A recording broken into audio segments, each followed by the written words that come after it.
one gentleman, basically, he wouldn't talk to me unless I sat on his motorcycle in the middle of his living room. Okay, whatever has to happen to get this done.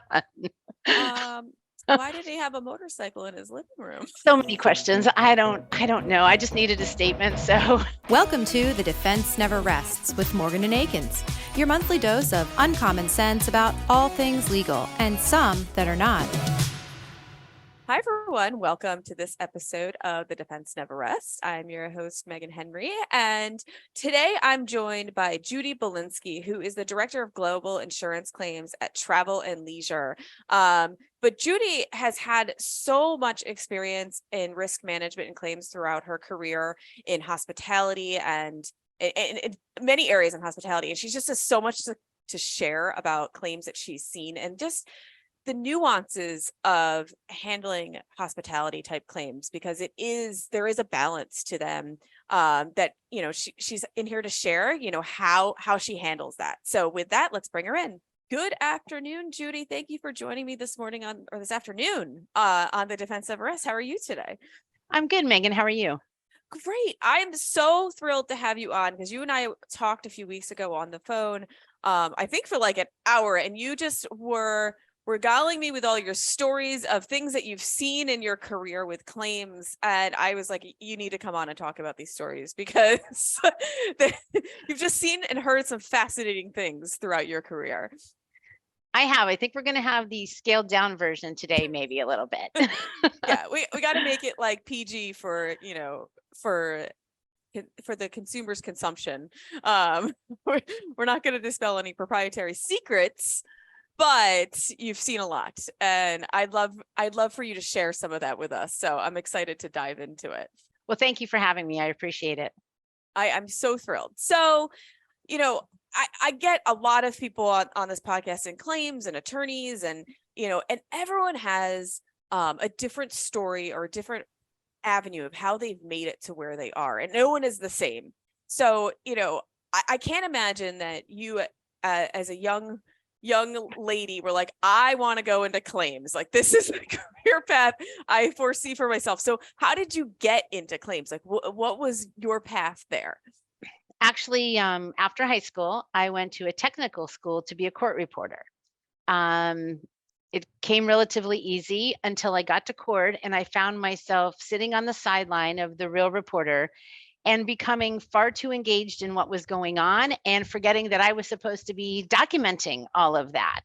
And so I just learned really quickly, I should have 2 years earlier, that staying on the sideline was just not going to work for me from a long-term career perspective. Plus, I couldn't have nails, and I have long nails. And so between those two things, I was like, okay, what else, what's next? But one of the benefits of court reporting school is having really good secretarial skills, because you had to turn around and transcribe all of the information that you had on your stenography machine. So I applied for a job for an insurance company for a clerk, 5 minutes from my house, very convenient. And within 3 months, the branch manager, who was one of the first female branch managers in her day, came up to me and said, we don't want to lose you. We know you're not going to be a clerk for very long. What do you think about studying and getting your adjuster's license? So I was 20 years old, read a book, take a test. Okay. And they paid for it. Great. And so I did it. And then I started sitting in on my lunch hour with various adjusters. And, this is, of course, way back in the day when everyone was in an office. And so I basically learned, workers' comp, auto, general liability. And after a few months, she let me interview for the adjuster training program. Normally, the company had gone to four-year colleges, recruited kids that had four-year degrees, and put them through, I think at the time, probably 5-month, very robust training program. I only had a 2-year degree, but I interviewed. They accepted me into the program. And I spent 9 years at Continental, really only left because they got acquired and the company relocated, but it afforded me an opportunity to learn all lines of casualty claims. I even did a little bit of time as the clerical supervisor, and that's kind of how it all got started. And, in hindsight, I wish I would have gone to school for insurance and risk management, but back then it wasn't really sexy, and I don't think the industry has done a very good job, cultivating the younger generation. So that might be a little bit of a regret, but it was also good to learn from a hands-on and to be able to work alongside folks that had been doing it for a really long time. Yeah, and I don't necessarily think it should be a regret though, not going to like getting a 4-year degree for it, because I don't think you need it. Like, look where you are now. Yeah, I don't think you'd be anywhere like, where would you be that would be different? I might have an MBA in risk management if I had gotten Possibly. going a little bit sooner, but that's probably about it. Well, at that time when you were first starting out and you're seeing all the different, areas of claims, did you gravitate towards one area over another, or were you just like you like to consume it all? Initially workers' comp, and only because back before all the technology that we have today, you were actually looking at medical reports, you were reviewing bills, you were the one interacting with the doctor, you were the one interacting with the employee, because they weren't nearly as represented as they are now. You could have conversations. You actually could feel like you were helping people get back to work and get the best possible medical care. You also had 500 files, where now you have 150. So I always question how folks can't handle that with all the technology that's available today. But that's, and you had to be very organized and multitask, right? Because you could have 10 different people calling you, needing something from you, and you had to be able to prioritize and, all of that. And you couldn't hand it off to the nurse or hand it off to somebody else. So, and you did feel good when you helped somebody. And, I had some employees that I worked with that fired their lawyers because their lawyers would never take the call, and I did. Yeah. So, well, yeah. And I mean, and there's something to be said about that to allow, I mean, I think sometimes you forget that in this world, these people who are bringing these workers' comp claim are people who are injured and feeling pain, and these are things that they want to be heard about. Well, and a lot of them have challenging family situations, and financially now they're receiving reduced income.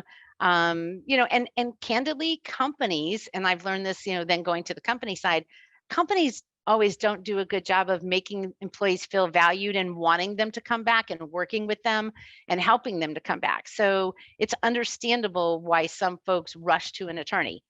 Where did you go from there, from that, that first foray into claims? You didn't stay there forever. So no. So I went out into the field, and that was interesting because from an investigative standpoint, I worked for an organization that had a large number of diverse policyholders. And so whether it was taking a recorded statement in person or investigating a safety violation or something to that effect, I literally made my own schedule throughout Dade, Broward, and Palm Beach County. I got to interact with injured employees. I got to interact with customers and clients and our insureds. And it was never dull. And especially when you would go into someone's home, some of the things that happened, that might be a conversation for a different time, but some really interesting stories, because you didn't just show up on their doorstep. And, I had one gentleman, basically he wouldn't talk to me unless I sat on his motorcycle in the middle of his living room. Okay, whatever has to happen to get this done. Why did he have a motorcycle in his living room? So many questions. I don't know. I just needed a statement. So did he have like a grill in there too? No, just the motorcycle. Yeah, that was it. Interesting. And it was probably more expensive than every other piece of furniture in his home. Well, yeah. Yeah. Well, and I do hear this a lot though about being in field claims. I've heard this from so many guests on this podcast, how being out in the field and handling claims in the field really like ignited their fire. And it was just almost like a pivotal moment for many, that it's like they like loved that part of their career when they were just down in the dirty and like just out there, handling the claims in the field. Well, and sometimes they were tragic situations. And so I remember a case where I was supposed to be, explaining the benefits or whatever, and it was a fatality, and I was in tears. And then the wife of this individual was comforting me. And I'm like, I'm sorry, but then getting to the root cause and, helping figure out like, how do we prevent this from happening again? Which is really key, right? You don't want the same situation to occur. And then the kind of reserve police officer inside of me that I used to be, it was like, oh, this is questionable. Okay, we're going to get this person. Because, I'm all about taking care of the legitimate individuals, but if you're going to try to abuse the company, the system, that's not going to work for me. Yeah. So that part was interesting as well. And so how long did you do that? That was about 2.5 years. Okay. And then what was your next move? The next move was to Tyco International. And so that was a global conglomerate. That's where I really started to learn more about risk management. That's where the claims kind of bled over into actually purchasing the insurance. Once you do that, how does the policy respond in the event of a claim? Because, it's easy to buy insurance, but unless you actually read it and understand it and see what happens when something occurs, that's where a lot of times the disconnect occurs. Fortunately, it was a global organization. So not only did I get the benefit of having oversight for anything that happened in the US, I got exposed to an international platform. And, handling a fire in Germany or the tsunami in Japan, I hate to say it, but the best way to learn is sometimes baptism by fire. Yeah. And it was wonderful. We also, at the time, were very aggressive with mergers and acquisitions. So integrating new organizations into the existing insurance program and then, the claims. Because I can remember getting calls saying, hey, we have an employee that got hurt. What do we do? And I'm like, oh, who are you? When did we buy you? Yesterday. Welcome. Okay, let me tell you how this works. And so, that was very, very challenging. Fortunately, we had a very good third-party administrator as a partner. But every day was just something different. And that's also when I learned you will answer your phone in the middle of the night because bad things happen. And especially when you have an international footprint, and most of those bad things are not 9 to 5. Yeah. So nights, holidays, weekends, you better be prepared. I know. And that is hard though, too, because that's like probably some of the most interesting and challenging work happens at the most inconvenient times. Yes. I basically for years have just had a notebook and pen next to, on the nightstand, and I wake up and there's no video, but do what you have to do. Yeah. And how, when you started working on more of the international, like in the international market, like what was the contrast that you noticed between how claims are handled in like the United States versus, other countries? So pace is the first. No place else in the world do claims happen, get reported, get investigated, get litigated at the same pace as it does here in the States. Litigation. I have been involved in some very serious situations that lawyers never get involved in internationally. People that contribute to something, most of the time in other countries, they accept their responsibility and they are much more realistic in their expectations as far as resolution of claims. And many, even for some serious situations, they don't sue at all. It is shocking sometimes. One of the organizations I worked with, there was a significant bus accident with our employees, and not one person retained counsel. And there was a fatality, there was an amputation. We did everything right and we treated everyone the way they needed to be treated. But if that had ever happened here in the United States, probably people that weren't even on the bus would have tried to make claims. Totally. There'd be video of them getting on the bus and then limping off. Yeah.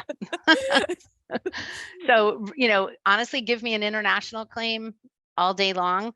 We obviously had key partners. So from our brokers and our insurance carriers, I had the Chinese workers' compensation scheme translated because I don't speak Chinese. So a lot of it was partnerships, right? It wasn't just myself going in and, clearly I can't know everything about every jurisdiction. So one of the keys is picking your strategic partners and having them for a long time and having a comfort level that if you call them in the middle of the night, they're going to answer their phone as well. Yeah. And why do you think you were seeing that internationally you just don't see the lawsuits or the claims? Is it more difficult maybe to recover, or is it just like a cultural thing? It's really more of a cultural thing. It appears that the U.S. mentality is just sue, sue, sue, sue, sue. The system doesn't discourage it.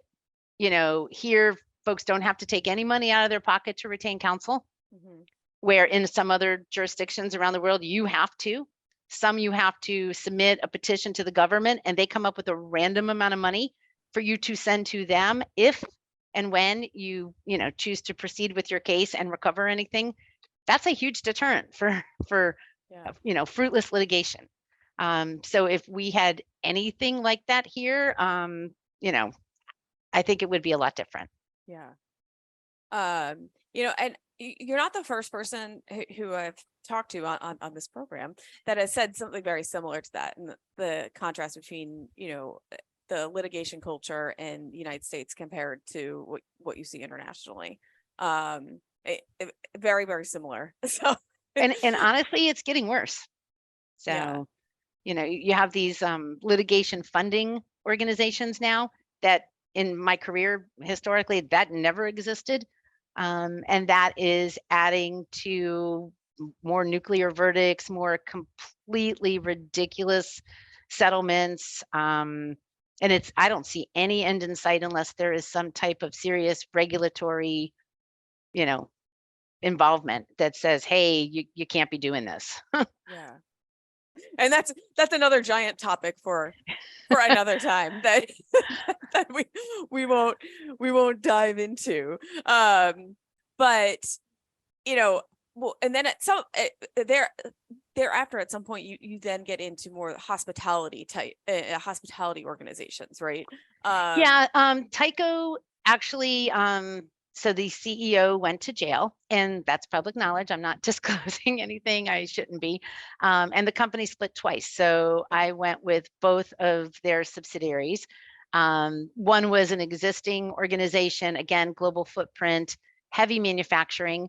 And so, that lends itself toward environmental and pollution issues, serious life safety situations if a plant catches on fire or something to that effect.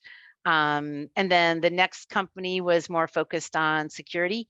And so we had thousands of vehicles on the road, which screams, hey, sue me, hit me. Customers, cyber was just becoming an issue at that time. So now you hear cyber breaches weekly in the news. It wasn't really a thing back then. So looking at, hey, how do you protect customer data, employee data, all of that. So after that is kind of when the hospitality started. And what you and I were talking about when we talked a few weeks ago is, some of the more interesting hospitality type claims you would see were you were on international soil. And that's where you would have what sounded to me like some law school type problems, like law school exam problems, I should say. Yeah, it was interesting what people do on vacation in a foreign country. Yes. So you already have a location that is very lax. They told me hurricanes blow by them. Okay, that's not the case, but that was the thought. And there is such a thing as vacation mentality. There truthfully is. And I've now worked at, multiple hospitality companies. And people do things when they're on vacation that they would never do at home. They consume excessive amounts of a lot of things that they may or may not do at home. They tend to not watch their children because they think it's somebody else's responsibility, even if there's signage and all of that basically saying, hey, no lifeguard on duty. They are unaware of their personal security. A lot of times they put themselves in situations that become unsafe, and likely they wouldn't do that if they were walking around their local, downtown area that they were more familiar with.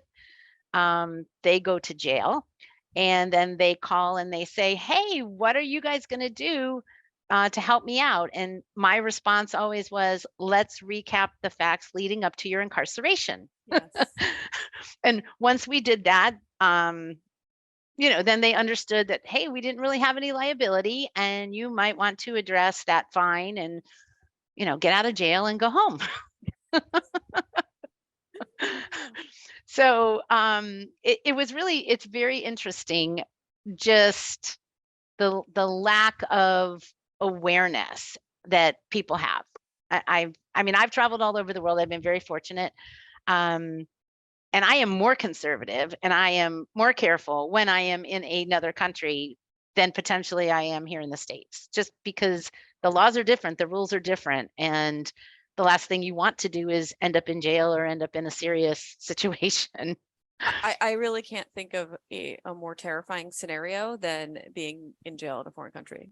Right. I mean, I'm sure there are more terrifying scenarios, but right now I'm like, that would have be you watched the Locked Up Abroad? Has anybody ever watched that? That's a very scary show. Yes. Yeah. and I mean, not for nothing, I think like when you say that people are less aware of their surroundings, I think you hear a lot of these stories when people visit foreign countries, maybe islands, and go maybe veer off the resort, and I think a tourist looks like a tourist looks like a tourist, and they you can very easily get taken advantage of, especially if you're consuming these things that make you less aware of your surroundings. It's like, it's not a good combination. But you know what? Even signage at the different resorts, something as clear as watch your step, wet floor. This particular vendor has nothing to do with the resort. Don't engage them. We have zero control. We don't know how their equipment is, operated, maintained. You can have all of that. And then something happens and you produce all of that as part of the litigation, and it's kind of like, how did this happen? And the bad thing is you feel bad about what actually happened. Sometimes it's tragic, but then you put your employer hat on and you go, but it's not our fault. So, there's a very big disconnect between enhancing the guest experience and having them have a great time and explaining that, you were injured because you did this, and there is zero liability on the part of the, resort, hotel, whatever. Yeah. So that's kind of where I was going next with this too, is because you're in the business of hospitality, right? And you're in the business of, wanting to maintain or create, wonderful experiences. But there's only so much you can do too if people have independent thinking and they do something to change their wonderful experience and go off the rails, so to speak. So it's a balance though for you too, because you still want to maintain that, okay, you're here, you're on vacation, but you're not protecting people from their own poor choices. Right. Well, and the other issue is, and it's gotten worse since COVID. Vacations used to be something people did every so often. Now vacations are kind of part of people's life. So a lot of folks that hadn't traveled very extensively pre-COVID are now out and going and doing, and, all of that. Physically, a lot of folks, I understand, it's all going to get to a point where we don't want to just be sitting at home and, die in our chair watching television. But a lot of times people should consider their physical well-being and their abilities before they try to do certain things or go certain places, or, hey, it sounds like a good idea to go, bungee jumping, or I don't know, whatever the thing is. And Yeah. that creates a lot of problems, right? Or people with mobility issues, they already have those issues. You have all of the something still happens. And now all of a Right. sudden, it's somebody else's fault. Activities, if you've never snorkeled, you probably shouldn't decide to do it at the Great Barrier Reef where there are great white sharks, I mean, so it is a very fine line. And then the expectations of the guests when something happens, because we don't call them claimants, we call them guests. And that's kind of been, over my hospitality career. Most of the time you can come to an equitable resolution, but there are times where there is zero fault on the part, of the organization, and the ask on the part of the guest is just so completely out of control that you can't do anything about it. From writing to the CEO to posting on social media now. I mean, 15 years ago, that wasn't a thing, right? You'd write a letter to the president of said organization with your complaint. But now, you're tweeting it and you're Instagramming it and you're doing all this different stuff. And I mean, there are entire, most companies have entire teams dedicated to monitoring those platforms Yes. and addressing those situations. Sometimes people, completely overshare and, of course, slant the issue in the most positive light for themselves. And then, I'm working with, internal folks to say, these are the true facts, and, here they are. And then they have to respond accordingly. And sometimes it's in litigation. That's the only way to, potentially bring all the facts to light and have an independent party say to the individual, your expectations are unrealistic. Bringing up the social media part of it is a good point, though, because that can just snowball and get out of control, and sometimes can work to push the narrative in a way that it sways the facts a little bit for you too. So it's a challenge, because Yes. social media is just so easily accessible, and people can really say whatever you want, And most people don't ever research just even regular news, right? They see a headline and they rarely dive into the true details about what happened. And it's the same in the hospitality industry. I mean, and candidly, I have paid claims that I will never be able to forgive myself for doing, for a multitude of reasons, whether it was the type of the guest, the situation, the venue, the fact that nobody in their right mind would ever want to take something to trial. I went to jury duty the other day and I got asked a few questions and they basically kicked me out and said, don't come back. Yeah, well, Because I'm not going to be, I should be the person being put on the jury, but I'm not going to be the person put on the jury. But I mean, let's face it though, too, in the hospitality industry, what is out there does matter. You don't want a name of, a hotel or a resort or an airline or whatever Right. it may be. Negative reviews do hurt the business, and to the extent that you can try to control it, sometimes you have to, even if it sometimes might mean having to pay out on something that you don't necessarily want to pay out on, because it could snowball. I mean, unfortunately, it happens even in it non-hospitality. It happens in I was going to say it businesses. happens in every industry in Yes. this day and age, because everything ends up on social media. I mean, if there's an altercation on a plane, it's on before the plane even lands or something like that, right? So Yeah. But on the flip side, you don't want the messaging to be like, oh, but if you do this, then you're Right. gonna there's and it's a balance. very fine line between there are situations where you have to draw a line in the sand. Sure. And you have to just be like, you are so unreasonable. And if this does actually go to a jury, I'm going to hope that those 6 or 12 people or whatever are smart enough and that they're angry and they don't like you and they're annoyed and they can see through this, and we get, the result we should get. But, Yes. I think most organizations, regardless of the type, shy away from jury trials at this point. Yeah. I mean, I was just having this discussion with someone yesterday, that the problem with jury trials is like, you don't want to bend over and you don't want to give in and just settle. But at the same time, for both sides of the coin, for plaintiffs and defendants, jury trials are so unpredictable. You might have the best facts to support either your defense or your case, but once you get into jury trial, it might not matter. Right.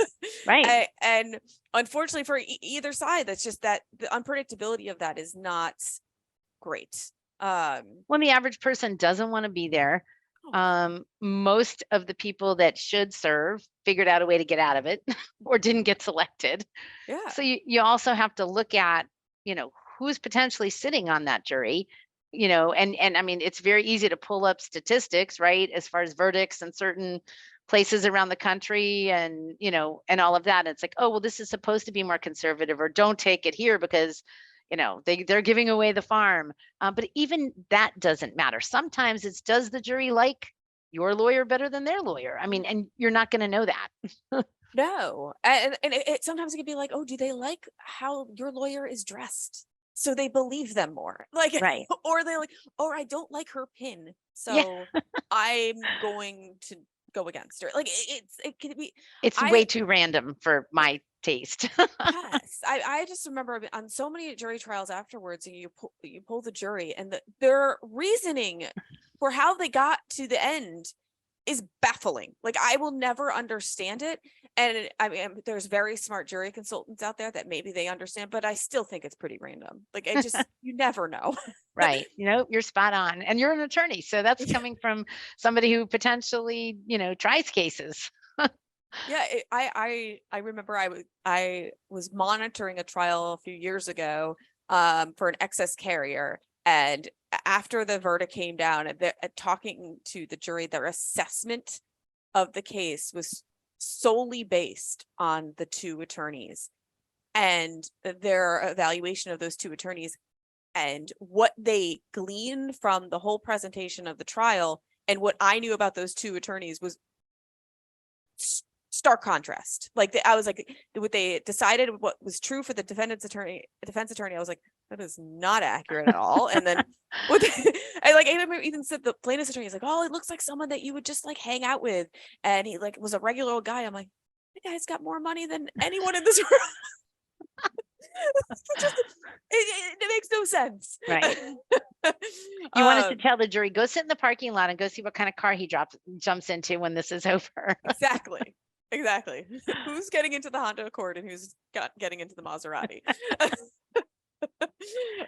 Well, but it just goes to show you, I think all of that plays into why every company in this day and age has to be so diligent with all of their documentation, safety, security, processes, procedures, because that's the only way to give yourself the best shot in defending situations. And so we collectively have focused on this over the majority of my career, and it's gotten more and more and more important as time has gone on.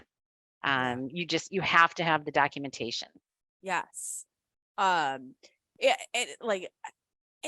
documentation, and also I think even while you're mentioning about signage and even people ignoring signage, you still need to have that signage. Like, that signage is so important, because the minute you don't have the signage, that is going to be like the poster, like, there was no warning. Right. The fact that you were running in high heels after it rained, looking at your phone, means nothing, right? But you needed to have that sign that said, watch your step, or slippery when wet, or whatever the case was. Pool deck may be wet. When you put water on any type of a surface, it becomes slippery.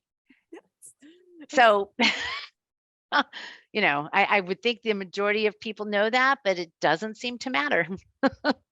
I know. So, taking from your experience, and I don't want you to talk specifically about any claims. I don't want you to give anything away, but have there been, I would love to hear some of the more interesting ones that have come across your desk and the lessons that you've kind of learned from them.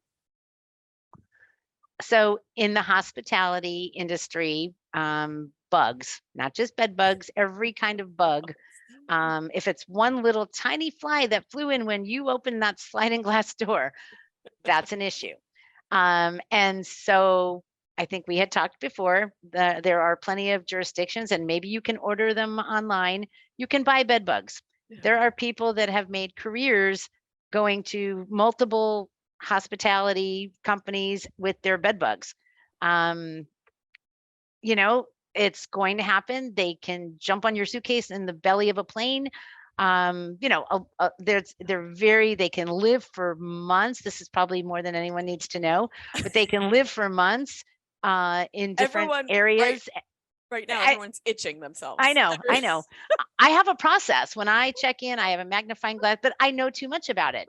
But they can live for months without biting. Why do they always bite on the last day of somebody's vacation versus the first day? I don't know. Why, when you check people out, do you find that, you know, someone has sued 5 different hospitality organizations for bed bugs in the last 2 years? Nobody is that unlucky. Yeah. You know, so that's, and any kind of bug. If you are, you know, in the tropics and you leave your sliding glass door open, everything from a mud crab to a, you know, no-see-um to a mosquito to a bee to a spider can come in your room. Yeah. You know, so that's always very, very challenging, right? And again, it's a fine line between, you know, is it documented with, you know, a pest control organization? Is it a infestation versus a single fly that happened to bite you? I mean, you know, if you're laying by the pool and you get bit by a bee, I don't know what to tell you. If you walked outside your front door, you know, I got attacked by a bee. We have carpenter bees, and I hit something in the grass and like 10 bees flew out at me and I went screaming. Okay. Yeah. You know, Yeah. again, whose fault is it? If you're allergic, you should bring the necessary EpiPen or whatever it is that you need, right? So those run the gamut. Those run the gamut from legitimate to outrageous to, yes, there happened to be, to know you brought them with you. Yeah. I mean, I was having this like discussion just last week because my daughter stepped on a bee barefoot at our pool club, and I was like, well, it's summer. You walk around a pool club barefoot. It wasn't like there was a nest. It's just you stepped on a bee. Like you know, like how are we supposed to prevent that? You know, because if we put pesticides down, then people would be upset that now there's pesticides in the grass where, you know, young children will be sitting. So, you know, you can't totally win. And I'm like, we are outdoors. Like there's going to be bugs. Well, and again, any kind of an animal, like at various locations I've worked, there's been signage that says everything like, you know, no swimming. And then it's even elaborated because there might be snakes, alligators, you know, this, that, whatever. Don't feed any of the animals. If you're going to feed the large pelican that is fast approaching you, it might land on your head. It might poop on your head. Something might happen. The sign says don't feed any of the animals. Yes. You know, stray animals that happen to wander onto a property. If you want to bring the feral cat into your room and feed it, assume you might get bit or scratched or something to that effect. So anything animal related is, you know, again, just common sense. Like, would you do this in your own home, in your own neighborhood, at your own park, you know, type of thing. Slips and falls. And I think across most industries, especially in hospitality, that's likely 75% of the claims. You know, pool decks, there is not a substance you could put down on a pool deck that makes it not slippery when it gets wet. Okay. Because I've experienced multiple companies from all over the world trying to figure that out. So if it's too rough, it cuts your feet. Then you have bloodborne pathogen issues, things like that. If it's too slippery and you're running, and by the way, you're already soaking wet. So when it rains and you decide to run into the lobby, try that big, huge mat that's there. Maybe step on that. Don't jump over it to hit the tile and go sliding. Yeah. Because the other thing is most of that will be captured on video. Mm-hmm. And it's sometimes entertaining to watch. Well, I'm sure. And also like with the pool deck issue too, it's like, well, yeah, we could maybe put this other, or maybe there's some other type of substance that could be put down, but then now it's not going to look pretty too. Like, and it's not going to be aesthetically pleasing. And then I was just going to say that. You're going to complain that it's not nice and you're spending all this money on this very expensive vacation and the pool looks like crap, Or you want a cabin in the woods. You want to potentially see animals. Okay, so you're not going to have strobe lights along the pathway, the paved, safe pathway. Instead, you choose to go off through the woods, over the tree roots, into the hole, and you fall. Okay. You want the ambiance, of being in the woods and the forest and hearing the animals. Well, of course, it's not going to be well lit. You can't have both. You know what I mean? So what's your goal of, going and staying in a cabin in the woods or at a 5-star beach, resort with 15 pools? You got to kind of decide that. And it doesn't matter what you thought going into it. When something happens, all that goes out the window. Yes. Yeah. And so, just companies in general, what can you do about that? There's, you can adhere to every guideline, every regulation, every, ADA requirement, all of that. But things are still going to happen. And 95% of the fault is usually on the individual, not on the organization. That has been my experience for the last, 20 years. But then again, we go back to, you do have that, you're still in the hospitality industry. So you do need to take care of your guests, but you don't need to take care of their stupidity. But but there's a fine line. Like you don't, you do want people to come back and, but you also don't want to overcompensate or, or for someone's independent decision making. Right. In which, you don't want to concede to something that you didn't actually do anything that was negligent. Right. I mean, that's the bottom line. Everyone's definition of negligence is very different. And honestly, depending on what state you're in, just statutorily, it's very different, right? So that's the other thing. If somebody, let's say someone's a resident of California, which, there's no rules out there. You get paid for whatever happens. And then you slip and fall in Montana.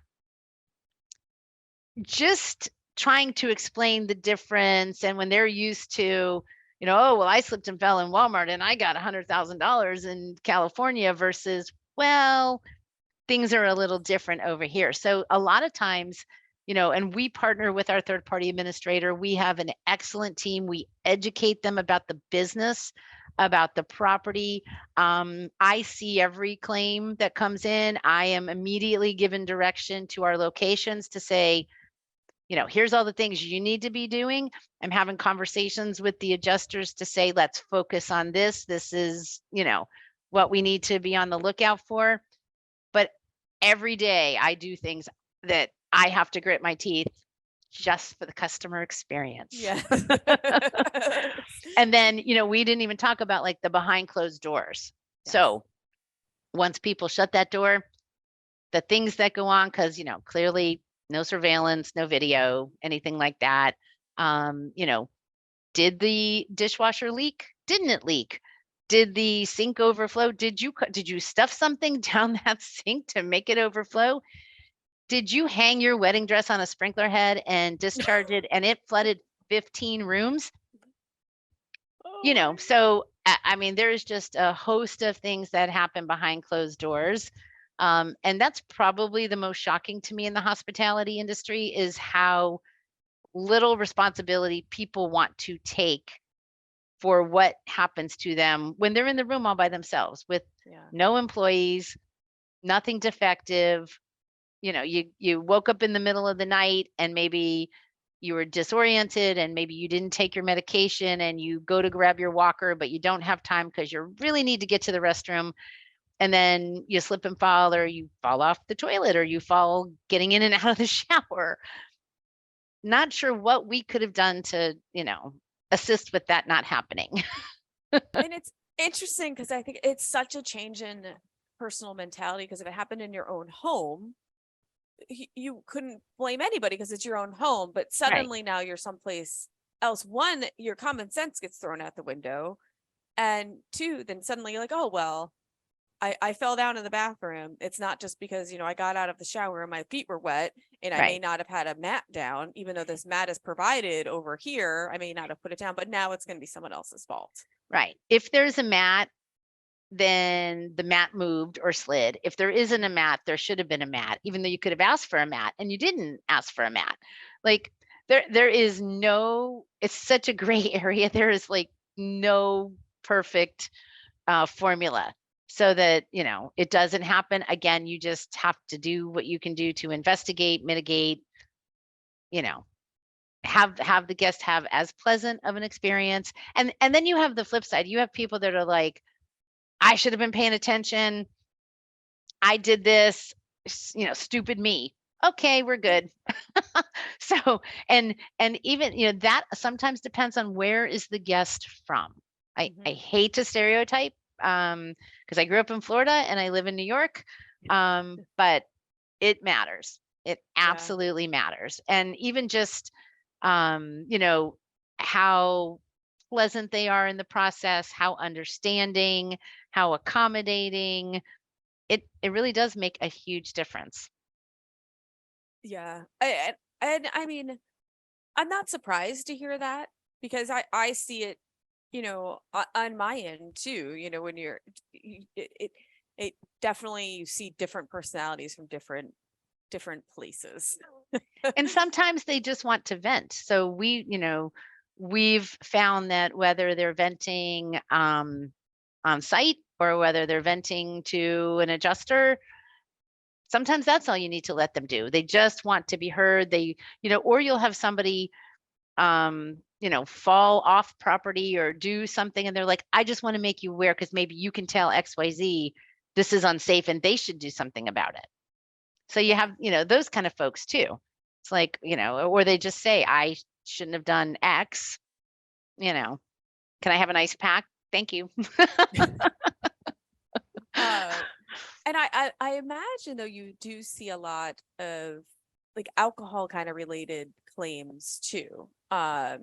And probably hard to police on resorts, because people could be drinking at, establishments at the resort, but they're also probably purchasing their own and drinking in their room and then doing silly things, or drinking by the pool or on the beach. That it's not anything that's been provided by the resort. No, liquor liability in the US is a serious issue. And I would venture to guess that all hospitality organizations, and at least the ones I've worked at, have very strict policies around overservice, because you can't not. I mean, and you even see airlines, it's like they refuse to serve people, and, people get crazy. It's like, well, I was on an international flight one time, and the guy next to me had 8 drinks in a 4-hour period of time. And I asked the flight attendant, I said, what's going to happen? Because we were flying from another country back to the US, and it was a non-US airline. And I said, what's going to happen when he gets off the plane and goes rents a car and kills somebody? And she just didn't speak to me for the rest of the flight. Stop bringing up those issues. Because they were making $10 a whatever on what they were serving him. So, it is. And the other thing is, when you are in maybe different parts of the world, sometimes the alcohol content is different. It could be higher. So if people are used to having, 3 beers here in the States, if they go to the islands and the alcohol percentage is higher, those 3 beers are maybe like having 5 beers. Yeah. And I don't think people think about that. I think, just like when you plan a wedding and you think, okay, how much am I going to spend on alcohol? People always overdrink when they're not paying for it, or, when it's part of a party or something. So, and not to mention the other things that go on, right? That you have no way to know. Is it another kind of substance? Is it even a prescription, a substance prescription type of thing, right? And you combine all of that, and your sleep patterns are altered, and your eating patterns are altered, and your exercise patterns are altered, and you're doing either more physical than you did or less physical. And you put all that together and you're on vacation. Yeah, it's not a recipe for success. No. And candidly, I look at some of these near misses and I just think, wow, that person is lucky that something more serious, more tragic didn't happen to them. Right. And again, it goes back to you still want to create this environment and a pleasurable time, but then you also cannot be responsible for people's own decision making. Well, and many resorts have, certain amenities, but if you are in the islands, for instance, let's say you want to go snorkeling or scuba diving, and you leave the resort you are at to go to an independent vendor. And, most resorts, most hospitality don't recommend people for this very reason. And then something happens there. And, it could be a vendor that if you sue them, they go out of business. And so, now potentially they're looking to come back to the main organization. And it's like, again, you made this choice. You didn't investigate. Were they licensed? What was their policy or procedure if something happened? I mean, I've seen that where, somebody went scuba diving or snorkeling and got bit by something and ended up, with their foot hanging off in the back of a dirty pickup truck being taken to the ambulance because 911 was just a suggestion. Yeah. Well, and I think a lot of times people do that because like, oh, well, if I'm here, I can probably find it cheaper if I go off the Right. resort or whatever it may be. Well, and just liability. I mean, like in most, again, U.S. organizations and even some in the islands, you sign a waiver before you swim with a dolphin or before you snorkel or, something like that. In many other countries, and I have been in some places and I've done things, and then my risk management brain kicks in and goes, you know better. What were you thinking? Right. And, but then it's too late. And if something happens, okay, then, then what do you do? It wouldn't be the tour company's fault or the place where you were staying. It's your own fault and you chose to do this. And I mean, I hiked up Dunn's River Falls years ago. That was one of the scariest things I've ever done. I didn't sign a waiver. I'm like, in retrospect, stupid, very stupid decision. And I'm just lucky I didn't fall and hurt myself. So, as much as we complain about, 911 and medical care in the US, the last thing, and people should be very aware of that when they travel internationally, because it's not the same. And take the travel insurance. It's well worth it so that you can get airlifted out of wherever you are to a place that can provide you with the best possible care. I was in Kenya years ago and they said, don't come out of your room after a certain time because the animals run wild. Right. So we stood there looking through the window so we could see the animals or whatever, but I followed every direction to the letter because I'm like, because they're not going to shoot the animals. So if you get eaten, that's on you. Yeah. Oh, that's also terrifying. But again, follow the directions. But there's always going to be that one person, and it happened. They got out of their car in the middle of a pride of lions to get closer to take a photo, and they got eaten. It happened like 2 weeks before we had been there. Oh, God. And signage, they had signage in probably 40 languages. Don't get out of your car. Yeah, I mean, that is kind of common sense. I mean, they're lions. Yeah. They're hungry. Yeah. Like you're a sitting duck. I mean, like You're not at the top of the food chain. no. I remember years ago, my husband and I, we were on a cruise, and part of the cruise we stopped in Russia. And there was the option to fly to Moscow. And there were many, many warnings by the cruise line that this was an excursion, but they did not, you had to take a flight, and they did not clearly not guarantee the safety. And we were like, I don't know if we want to take that Right. air. Like it's not US Air or what, it was not American Airlines. Like Yeah. we were like, well, stay. We're not going to see Moscow this trip. I know, but it is really shocking, even with all of that, that people still do things, and they do, and they do it fine. Do it. It's everyone's choice, right? But then don't try to, go back to the cruise line or somebody like that and try to go after them when you just made a bad decision. Yeah. Yes. Like own what you did. Yeah, and in retrospect, I'm sure it would have been fine, but the what ifs kind of outweighed that and I was like, it's okay. Well, I think when you do what we do for a living, you're also maybe a little more sensitive. The average person, like when I was at one property, I had two friends come, and I was walking around. We were walking around, and I was like, "Oh, I need to call security. I need to call." And they were like, "Huh? What?" And so they were just, because one was a CPA and one was a teacher, and they were just oblivious to what I was seeing. So I also do think it's your frame of reference. I mean, I've stopped in the grocery store and said, "Excuse me, there's a spill over here. Can you put up the sign and get somebody to clean it up?" And they look at you like, what are you doing?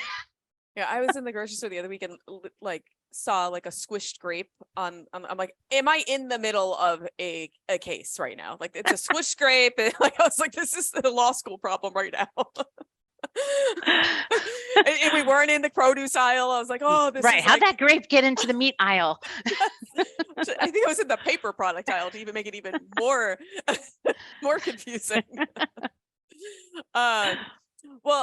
Well, Judy, we are just about out of time, but I didn't want to, like, we could go on forever. Like, I don't want to stop, but because I want to hear all of the stories. We might need to have you on for like a part 2, like tourism uncovered, not just bed bugs. But having gone through where you are now with your career and knowing where you started, what advice would you give your younger self, besides other than what you alluded to before of completing the 4-year degree? My younger self, I would say, first of all, volunteer, whether, and I think it's a little different now because of COVID and a lot of people are remote. But, I grew up in an office environment. And so, sitting with other people or maybe listening in, learning from people. If you're a workers' comp person, learn the other lines, get an all lines license. A lot of companies have all kinds of free training across, whether it's learning about the business, whether it's even something outside of insurance and claims, whether it's accounting, whether it's anything like that. Whatever free stuff your company has. And I did a lot of it, but in retrospect, I could have done a whole lot more, because how much time do you waste looking on the internet every day and things like that? Certifications, I got started a little late, but I have a ton, and do it, whether your company is willing to pay for it for you, or whether sometimes you just have to put the money out of pocket. I took an MIT business continuity class a few years ago. It wasn't cheap, but to this day, the networking that I did, the information that I learned, the contacts that, I have, and I'm still in touch with the professor, well worth my time and money. And, get involved, network, join local RIMs, join, if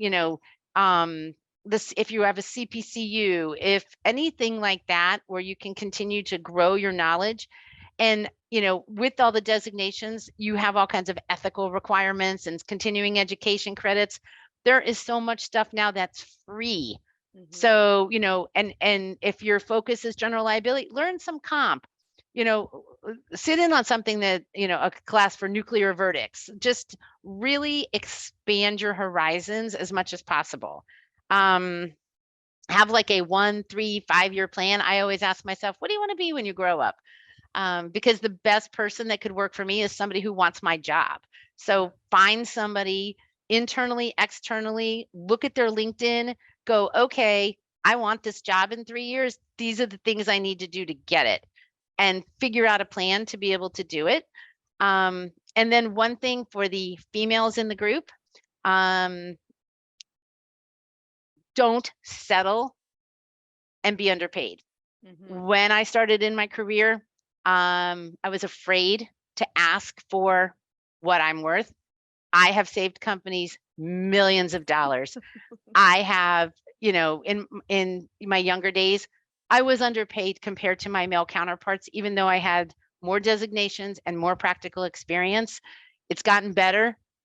I'm much more aggressive about that, but ask for and value yourself, and don't just settle for what they're giving you.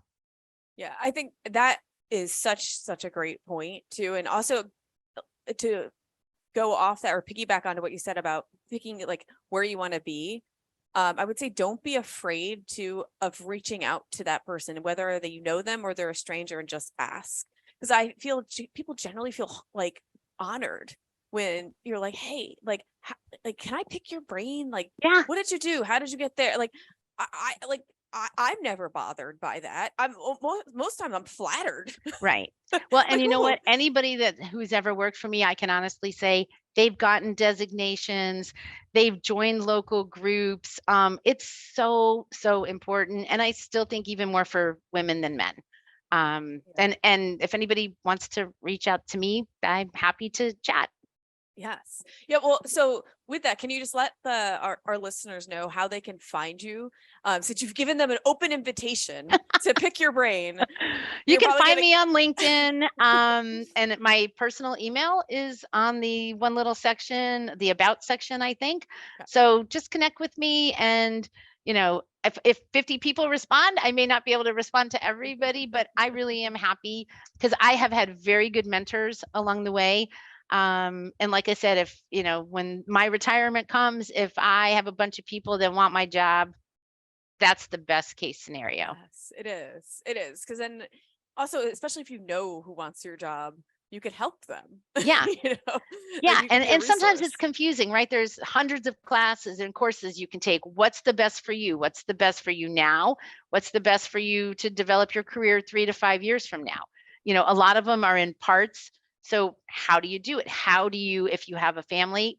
I've never had children, so I've had more time. But how do you figure out how to work that into your schedule? And candidly, how are you maybe a little selfish every once in a while to make sure you're doing what you need to do for you? Yeah. Right. Because nobody's going to hand it to you. So if there's something you want to do, you're going to have to go out there and get it and take it, and show initiative, because, a lot of people nowadays are just kind of content to just do their day to day and settle. That's not going to get you ahead. Just go for it. But also with that, sometimes you do need to give yourself, like I do this to myself. You have to give yourself a break too. Like some days I feel guilty. Like if I'm like, I just don't have it in me to do whatever the thing is that day. And it's like, you know what? Unless it needs to be done today, maybe you don't need to do it today, and you don't need to feel bad about it. It is a check and balance. I know my fiance says, "Don't you have a dimmer switch?" That's what he says to me all the time. And I'm like, yeah, no, not really. I don't know if I want Judy to be dimmer. I like bright Judy, but I like that idea. It's a good saying. Yeah. Like maybe it's just like a little, like at night, you just have to wind down a little bit. Yeah. But I'm waiting for that phone call, so I'm actually never totally wound down. Yeah.